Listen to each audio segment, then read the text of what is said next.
இஸ்ரவேல் எகிப்திலும் யாக்கோபின் குடும்பம் அந்நிய பாஷைக்காரரான ஜனத்திலுமிருந்து புறப்பட்டபோது யூதா அவருக்கு பரிசுத்த ஸ்தானமும் இஸ்ரவேல் அவருக்கு ராஜ்யமுமாயிற்று. கடல் கண்டு விலகி ஓடிற்று, யோர்தான் பின்னிட்டு திரும்பினது.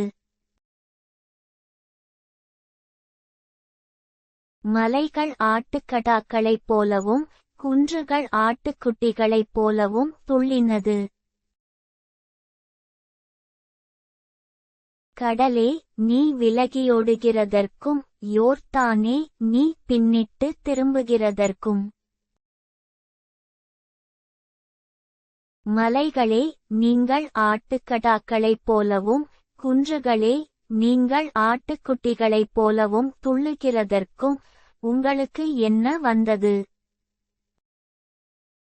பூமியே, நீ ஆண்டவருக்கு முன்பாகவும் யாக்கோப்புடைய தேவனுக்கு முன்பாகவும் அதிரு. அவர் கன்மலையை தண்ணீர் தடாகமாகவும் கற்பாறையை நீரூற்றுகளாகவும் மாற்றுகிறார்.